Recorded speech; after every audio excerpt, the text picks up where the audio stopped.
Hey everyone. So we're going to talk about time now, and we've had a bit of a look at the temple. We're just going to do a really quick kind of rundown on time and some of the uncanny references that are leading to a better understanding of time. All right, so I'm going to share my screen now, and we're going to just go over this quickly. Okay, so for everything there is a season and a time. So Ecclesiastes 3, 1-8 sums this up nicely. Okay, so for everything there is a season and a time, for every matter under the heaven, a time to be born and a time to die, a time to plant and a time to pluck up what is planted, a time to kill and a time to heal, a time to break down and a time to build up, a time to weep and a time to laugh, a time to mourn and a time to dance, a time to cast away stones and a time to gather stones together, a time to embrace and a time to refrain from embracing. Okay, so we see in Psalm 90:12, so teach us to number our days that we may get a heart of wisdom. 2 Peter, but do not overlook this one fact, beloved, that with the Lord 1 day is as 1,000 years, and 1,000 years is 1 day. Come now, you who say, today or tomorrow we will go into such and such a town and spend a year there and trade and make a profit. Yet you do not know what tomorrow will bring. What is your life? For you are a mist that appears for a little time and then vanishes. Instead, you ought to say, if the Lord wills, we will live and do this or that. So we see these different references to time. My times are in your hand. Rescue me from the hand of your enemies. Walk in wisdom towards outsiders, making the best use of the time. Everything there is a season and a time for every matter under heaven. As a plan for the fullness of time to unite all things in him, things in heaven and things on earth. But concerning that day or that hour no one knows, not even the angels in heaven nor the Son, but only the Father. Let us not grow weary of well doing, for in due season we will reap, if we do not give up. He said to them, it is not for you to know the times and seasons that the Father has fixed by his own authority. Do not boast about tomorrow, for you do not know what a day may bring. Okay, so we see these references. This is a good one too. So look carefully then how you walk, not as unwise, but as wise, making the best use of the time, because the days are evil. Therefore do not be foolish, but understand what the will of the Lord is. Okay, so we see this reference to time. And so what we're going to do now is just have a bit of a look. So all creation was created in 6 days. So which funnily enough is 144 hours. Okay, it's very interesting, this connection to this number and this series of numbers. So God created the earth in 6 days or 144 hours.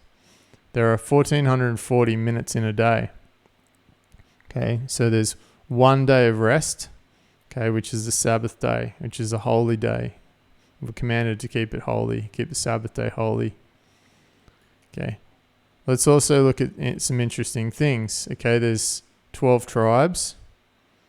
Okay, so let's have a look. And there's also, let's have a look here. So the 12 tribes, so we see that they're under, each tribe had their own banner. Okay, so the tribe of Judah was the lion. Okay, the lion of the tribe of Judah. And the banner was the lion. Okay, so there's 3 tribes. The leading tribe is on the inside. Okay, so the green tribe is the leader of the tribe. So Judah, Reuben, Ephraim, and Dan were the leaders. Okay, now they're on the inside. This position was gained from the tribal encampment order. Okay, that's written about in the Bible. Okay, so we see that in the middle, which I'm still investigating and exploring, is Levi. Okay, so we have the Levitican priests, and then we have the tribes in their specific orders that they were told to encamp around. Okay, so it's like an army protecting its inner, its inner priests. So we see that. We see the tribal banners. Okay, and those banners still exist today. So if we have a look, these banners are all banners that you'll see on countries' flags and all sorts of things still, okay? So, for example, the red hand, you'll see that commonly. You'll see the lion, you'll see the harp, which is, in Ireland, for example, you'll see that used. You'll see all these symbols, these heraldry symbols, still used today. Okay, you'll see the eagle on the American flag, for example. And you'll see things like that. So my point is, the living creatures before the throne, they represent the 12 tribes of Judah. Okay, they're banners. But they also have another significance of their position. Their position is oriented like a compass, okay, or like a clock. So they represent north, east, south, and west. Okay, they create this dividing line. Okay, and so we see that the sun, which operates between the east and the west. Okay, and so we see that correlation. Now we get these times. These times are given to us here through the movement of the sun. So if we open, like Stellarium, for example, like if I just open up Stellarium, just want to show you how it works for anybody who's not familiar. Okay, if you put in Israel or Jerusalem, just put in Jerusalem for the time zone. All right, so we're using Jerusalem. Okay, so if we search for the sun, okay, we can see now, based on our current date and time, we can see where we are. Okay, so we can see where the sun is, where it's passing through these periods of time. So in the Greek, the Greek gods and things like that, they've all basically, they were the ones that labeled the,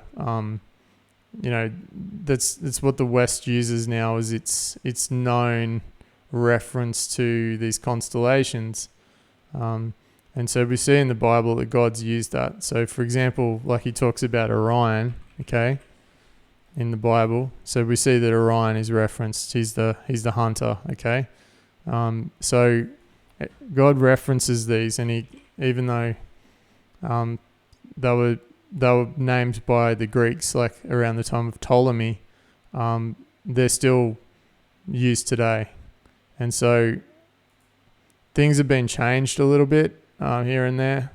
And the Hebrew names aren't the names I'm using today, because I don't know the Hebrew names well enough to just be able to talk them out. So I'm going to use the Greek names, so forgive me for that. We're not talking about astrology here. We're talking about astronomy. We're talking about the heavens. Astrology is where you use these things to divine, and you use these things to like your star signs and all that sort of stuff. We're not doing any of that. That's all wickedness and divination. We're not allowed to do that. The point is that this is like the position of where we follow. So if you notice the sun, it's in Libra, and it goes through Scorpio, goes through Sagittarius, it goes through Capricorn, Aquarius, Pisces, Aries, Taurus, the bull. Okay, then we see the Gemini, Cancer, Leo, Virgo, and back again. It does that over and over again. It just keeps going on this path. Okay, it's to do with time. Okay, signs and seasons.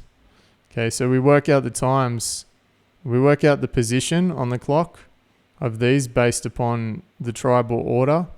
Okay, then we work out who's under who because of that as well. So that encampment order is incredibly important. It shows us who the leaders are. Okay, and we get to the center, and we get to who's in the middle? Moses, Aaron, and his sons. Okay, they're right there. Okay, then the sons of Korah, Gershon, and Merari. Okay, the tribe, they're all Levi. They're Levites. Okay, they're the priests. And so they sit in the middle. And we see that. Okay, so we also see that like if that encampment order is to respected, they would sit in the middle here as well, where the throne is. Okay, that would be before. That's where you would expect them to be, as well. So that's, when he says you're a royal priesthood, he's not making it up. Now, what this means is that when we look at the times here, that each of these is valued at a month each. So we've got 12 months of the year. Okay, so there's 12 months of the year, and the sun follows that position. All right, so let's have a look. Let's have a look at some other things here. So we have these rings. Okay, these rings represent different things. But when you start mapping it out, you realize that these rings are the wings talked about in Ezekiel. Okay, and it makes up a 7-color rainbow. You can't see that it's a rainbow very well from here just because of how I've had to color it in. It's not completely symmetrical either. You're not supposed to draw in this app. So I've just used it as a way I've just knocked it together. But I believe that these orbital paths are the paths that the planets follow as well. So we end up with north, south, east, and west, okay, which are important. We end up with the sun. And if you follow Enoch, there's portals, which I haven't drawn yet. But the sun comes out of its chamber, okay? It's called a portal or a chamber, like a bridegroom coming out of his chamber. Okay, and he does a circuit around like he's ready to run a race. Okay, he circuits around. So we're told that the earth rotates around the sun, which is not true. This actually tells us that the sun rotates around the earth.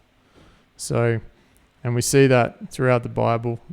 If you start going in depth with it, that's not the way that it's written. So we're led to believe the complete polar opposite of what is true. So look it up, do your own research, you'll land here, I promise you. So let's have a look at now, what are some of the other indicators of time? Okay, so we have direction and orientation, okay, and we have time melded into one. So we have like a compass. We have north, south, east, and west with degrees. There's 360 degrees in a circle. Okay. We also have the tribes, the 12 tribes, which are the 12 months of the year. What else do we have? Now we have indicators of their positions. Okay, so 3, 6, 9, and 12 on the clock. Then so we have our 360 degrees or days here. Now what we see is in Daniel, for example, we see, confirmation of the Daniel's 1260 days, that he's talking about 3.5 years or 30-day months. So we go 30 times 12, it's 360, it's a circle. Okay, and then we times that by 3.5 years and we get 1260 days. God's calendar was always used 30 days. The Hebrew calendar, okay, so there's some rules with the Hebrew calendar, but the Hebrew calendar can use anywhere from 354 to 355 to even 3. Where is it? Let's confirm it. Let's go to my other board. I've got the rules just here. Let's poach this. Just bear with me for a second. Okay, so the rules for the Hebrew calendar are this. Okay, so common years are 353, 354, or 355 days on the Hebrew calendar for years. Leap years can be 383, 384, or 385 days long. Okay, on the Gentile calendar, on the Gregorian calendar, it's 365 days a year or 366 in a leap year. Okay, so these calendars have to run parallel to each other. Okay, so we see this if we open up Torah calendar, for example. I'm going to try to keep this video quite short. Let's go to, let's go to 2024, where we know it's a perfect year, which I've been talking about. That the calendar's lined up perfectly, both Hebrew and Gentile. Okay, so we see here, this is the Torah calendar. So month 1 for them is actually March, okay? So we see here Passover. What falls on Passover? Blood moon, okay? So the lunar eclipse, the blood moon, perfectly on Passover, okay? This year, every feast lands when it should, okay? It lands perfectly on the 24th of March, okay? So that's actually the time the Passover. So on the Gentile calendar, it's the 24th of March. All right. But on the Hebrew calendar, if we have a look, it doesn't work the same. Okay. So if we go to the Hebrew calendar, do I have an example? Yeah, just up here. Look. So it's Nisan, and the days are numbered. Okay. So the Hebrew calendar, see how they've got some months are 29, some are 30, etc., etc. So it's not holding true to the 30 days, 30 days, 30 days. It's a little bit different. But ultimately, it's not holding true to the creation calendar. But there's a bit of variation. So it's always a bit out. But we see, so the first month is called Nisan. And if we have a look on the calendar, they count the days. Okay, so the first day, second day, the third day, 1, 2, 3, 4. So it's about the day. So Passover always falls on the 14th of Nisan. Okay, that's just how it works. And so that happens to be this date on the Gregorian calendar, 24th of March. So have to understand that there's 3 calendars working here that we're talking about. There's God's original creational calendar. Okay, then there's the Hebrew calendar and the Gregorian. Now, if you read the story of Hezekiah and the changing of the time was changed by 45 minutes a day, I think, roughly, in order to heal, allow him to be healed. And that was to do with the sundial. So everything was moved slightly. Okay, so things changed. Okay, and then but the tracking of this 360 days still applied to all those prophecies during that time. Okay, so we have that. We got 360 days, 360 days in a circle, 360 days in a year on his creational calendar. We got 7 days per week. Okay, we've got 7 spirits around the throne. Okay, we've got the 7 spirits around the throne. We've got 7 feast days. Okay, what are the 7 feast days? Okay, so we've got 7 candles on the menorah. Okay, I haven't finished mapping this out yet, but we've got Passover, unleavened bread, first fruits, Pentecost, trumpets, atonement, tabernacles, all correlating to those 7 churches, okay, which we see here. Okay. We have 12 months of the year. Okay, the 12 months by the 12 tribes. We have 12 gates on the city of New Jerusalem. 12 angels guarding the gates. Okay, I believe, which I'm researching, we have the 12 stones on Aaron's breastplate, which I actually believe represent, I'm starting to believe they represent multiple things, but I believe they represent the material that the actual planets are made out of. The 12 I believe there's 12 planets that are made from that as well. Okay. So the elders, there's 24 elders. There's 24 hours in a day, which I believe the 24 elders represent. They cast their crowns. Okay. They cast their crowns as the time changes, as it moves around. Okay. Now we have 1440 minutes in 24 hours. Okay. This is where I was led. Okay, these blessings. So let's refresh ourselves on these blessings, remind ourselves on these. Okay, so talking about the parable of the sower, and he says, other seeds fell on good soil and produced grain. Some 100-fold, some 60, and some 30.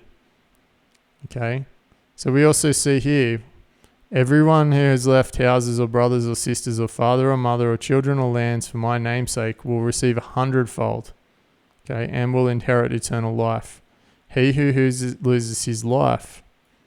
Okay, and then Jesus says here, truly I say to you, there is one who has left house or brother or sister or mother or father or children or lands for my sake and the gospel, who will, and for the gospel will not receive 100-fold now in this time, houses and brothers and sisters and mothers and children and lands with persecution in the age to come, eternal life. Hang on, I must have...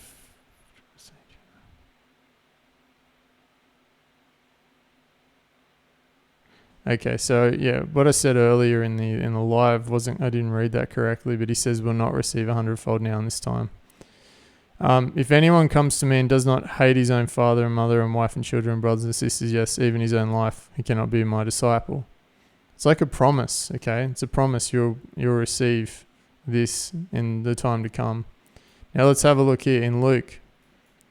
Okay, so Luke, the white, and some fell into good soil and grew and yielded 100-fold.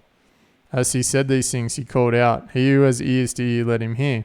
In Mark, it's a bit different, okay? But those that were sown on the good soil are the ones who hear the word and accept it and bear fruit 30-fold and 60-fold and 100-fold, okay? So in Luke, it just purely flat out yields 100-fold. But in the others, in the purple, in Mark, okay, it talks about how there's three groups there. And it's almost like some people from this group will yield 100-fold, but some will yield 60 and some 30, but everyone in this group will yield 100. It's almost like that. As for what was sown in Matthew, as what was sown on good soil, we see the same thing. In one case 100-fold, in another 60, and in another 30. So same, okay? It's kind of like it's kind of almost like there'll be two remnant groups. Like there'll be some group with some remnant left. And they'll each receive different blessing.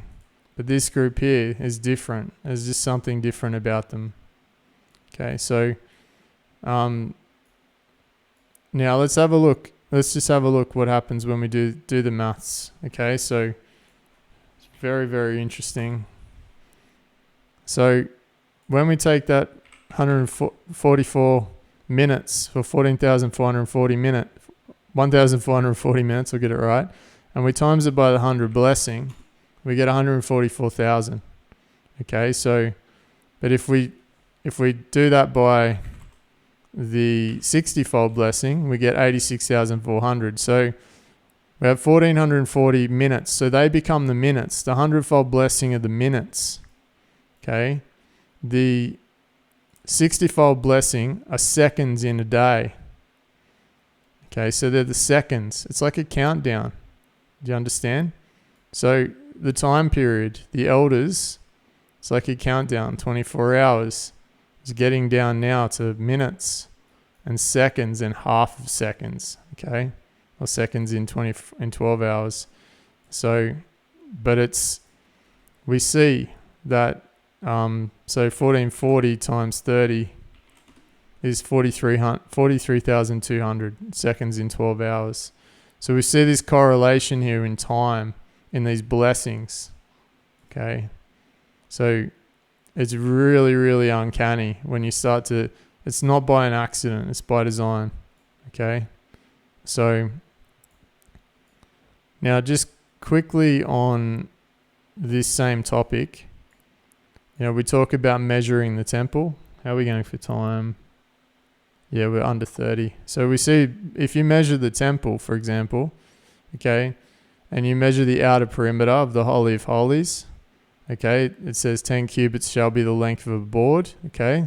So we work out that the board's half a cubit in thickness that the scripture tells us.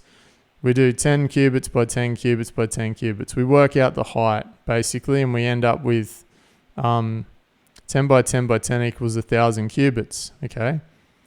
So then we measure the inner perimeter, okay? So walls are half a cubit thick, okay? We know that because of the boards, because it says in the scripture. So we end up with the mass of 9 cubits by 10 by 9, okay? So we end up with 810 cubits.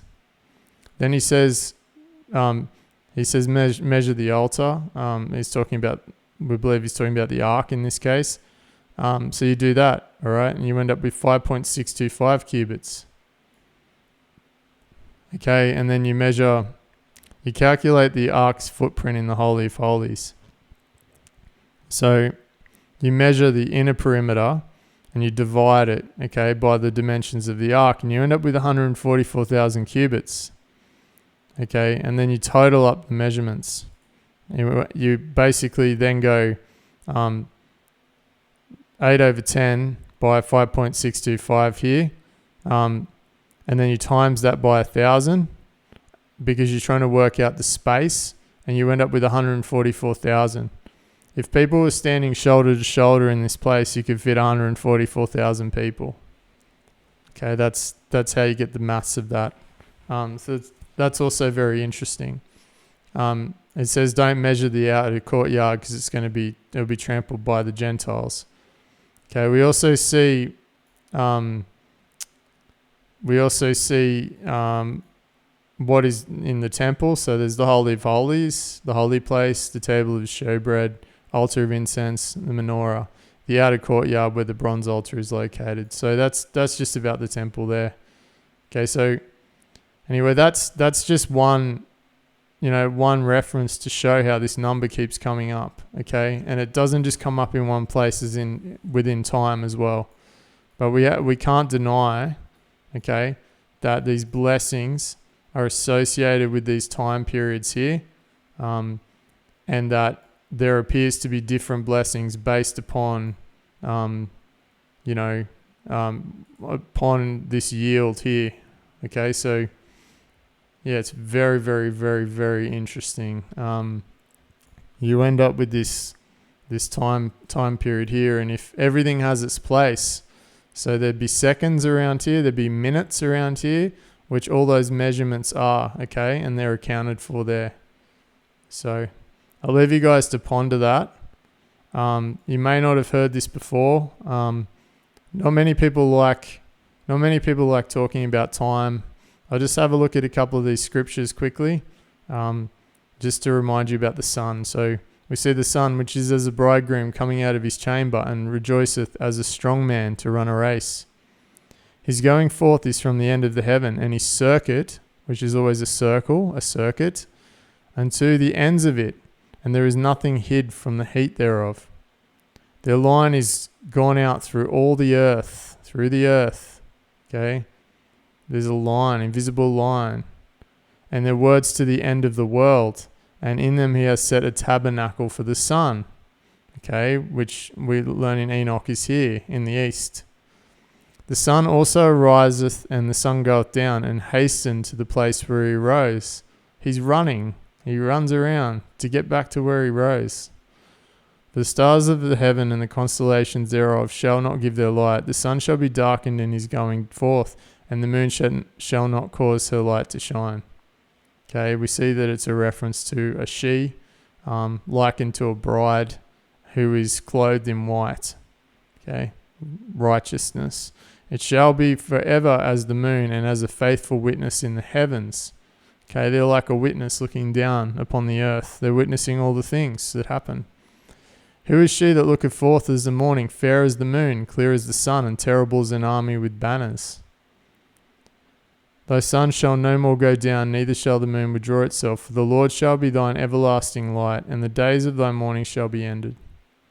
Okay, we also see that, there's a scripture, I don't know if I've got it here. No, sorry. But it talks about the sun is today, as the day is to speech, and the night brings knowledge. Okay, the sun and the moon. There is no speech nor language where their voice is not heard. Okay, they have a voice. They talk. They speak. They tell a story. We see this here with the sun has a tabernacle. We see the east wind, the southern wind, that should be, that's copy and pasted there. But we see the angels on the four corners of the earth. Okay, there we see all the rivers are set to run into the sea. We see this circular pattern.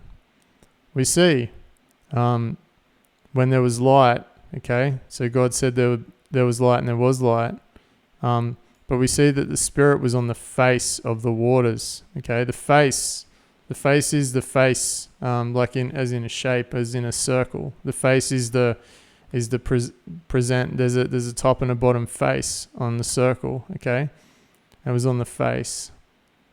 So, and we're given that. Okay, he moved upon the face of the waters. Okay, so everything was dark. There was no light. The Spirit was there doing its thing. Okay, but the waters were there. There was darkness all around. Okay, and when there was light, he established the sun in the position. Okay, and then the sun was able to run his race. And that's where he started to build everything. And so this is where I began my journey, was actually just taking the scriptures and just looking at them and drawing them out. and trying to understand, and it's led to all of this other stuff now. We see with the sundial I was talking about with Hezekiah, okay? That's how they used to be able to tell the time. Behold, I'll bring again the shadow of the degrees, which has gone down in the sundial of Ahaz 10 degrees backwards. So the sun returned 10 degrees, by which degrees it was gone down. Okay, the changing of time. So I leave you to ponder this, guys, that everything falls into this interesting thing about time. The two-edged sword in this context, and it has another context, but the two-edged sword, I believe, are the hands of the clock, talking about the time. The two-edged sword coming out of his mouth. Obviously they have different meanings, but in this context, I believe it's used to represent the two arms on the clock, showing the minutes and the hours. All right, I hope you found that interesting. God bless.